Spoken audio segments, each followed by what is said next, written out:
আসসালামু আলাইকুম স্যার। আমি ক্যাপ্টেন আরিফ স্যার। সবাই আমাদের জন্য দোয়া করেন। এখানে স্যার 4-5 জন মারা গেছে স্যার। ওয়ান ইজ আইডেন্টিফাইড, আমরা ওকে চিনতে পারছি না স্যার, এবং বেশ কয়েকটা 4-5টা মুভিং হয়েছে স্যার। আমরা অ্যালার্ট আছি স্যার। আর হয়তো বা কারেন্ট থাকবে না স্যার, একটু পরে will be out of electricity sir. আমাদের জন্য সবাই দোয়া করেন স্যার। আল্লাহ ভরসা স্যার। আসসালামু আলাইকুম স্যার। আমাদের অবস্থা খুবই খারাপ। এখানে ড্রোন অ্যাটাক হয়েছে, আমাদের 6 জন জায়গা মারা গেছে।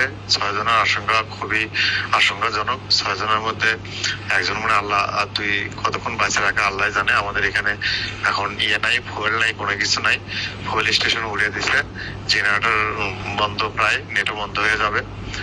যতটুকু তেল জেনারেটরের মধ্যে আছে ওইটুকু শেষ হলেই শেষ, আর কারো যোগাযোগও কিছু হবে না। আমাদের জন্য দোয়া করেন। আমি আছি ভালো। কি বলবো এখন, বাকিটুকু আল্লাহর ইচ্ছা স্যার।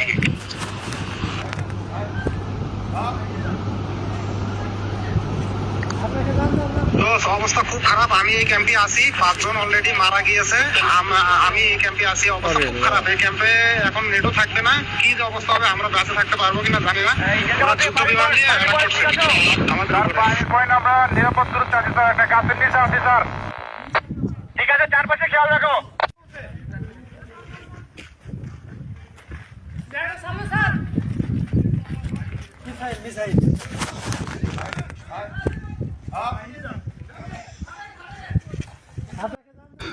সুদানে কেন টার্গেট হলো বাংলাদেশি শান্তিরক্ষীরা? হামলার নৈপথ্য কাহিনী। আপনি কি জানেন যে সেনারা যুদ্ধ থামাতে যান, অনেক সময় তারাই হয়ে ওঠেন যুদ্ধের শিকার? ওয়ার্ল্ড 24 নিউজে আজকে আমরা আলোচনা করব।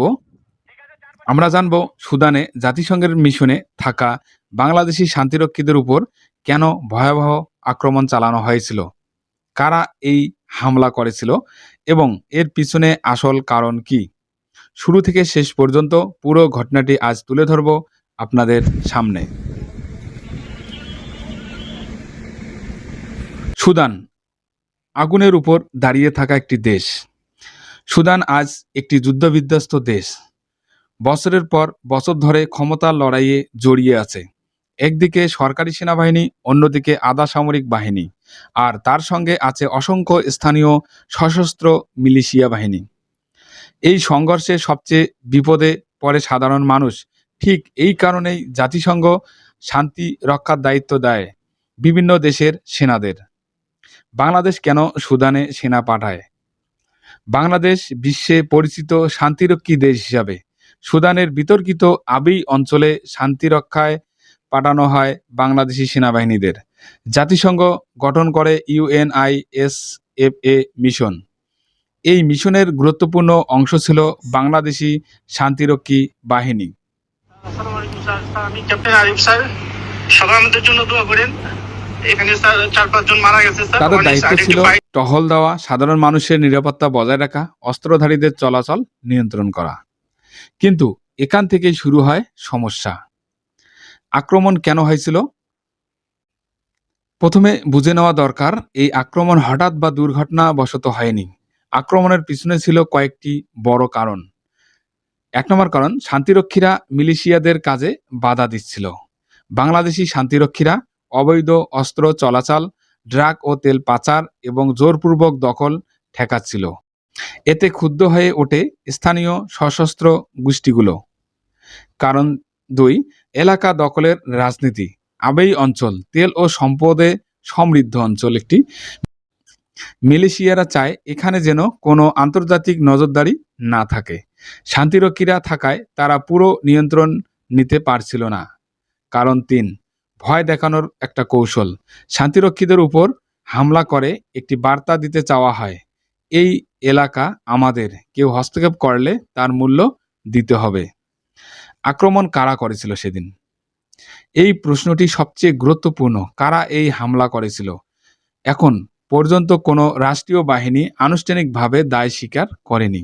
তবে নিরাপত্তা বিশ্লেষকদের মতে স্থানীয় সশস্ত্র মিলিশিয়া বাহিনী, যারা আধুনিক ড্রোন ব্যবহার করতে সক্ষম, তারাই এই হামলার পিছনে জড়িত।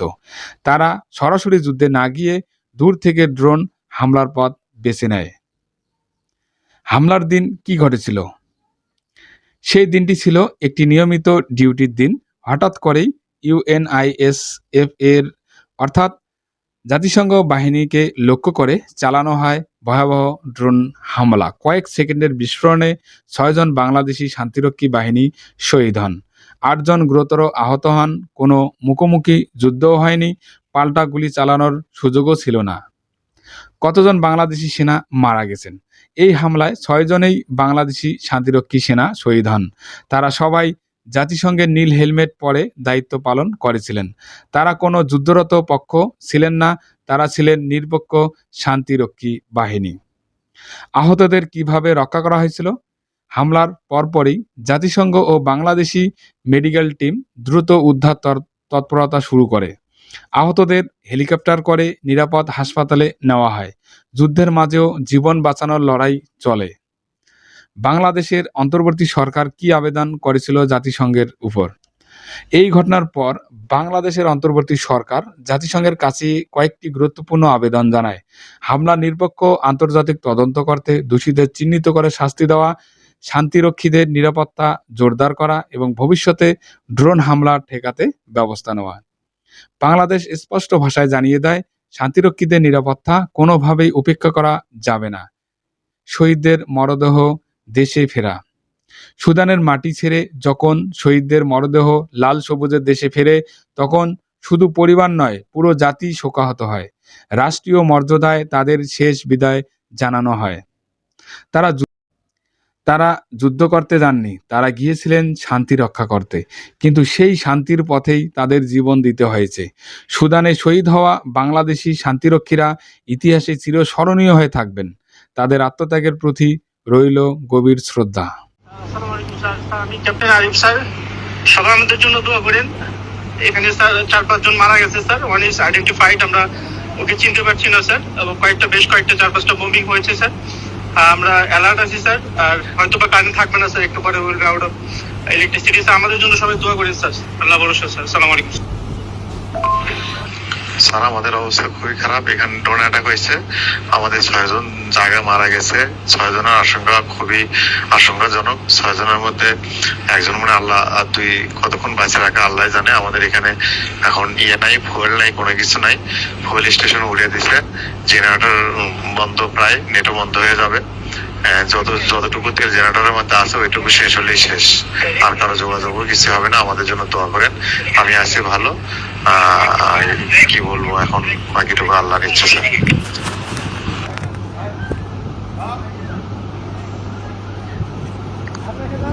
তো অবস্থা খুব খারাপ। আমি এই ক্যাম্পে আছি, 5 জন অলরেডি মারা গিয়েছে।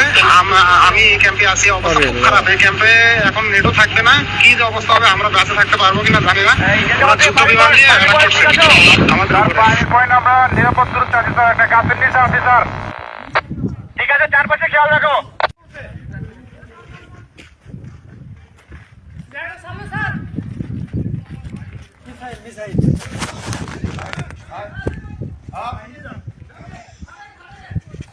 আপনাকে জান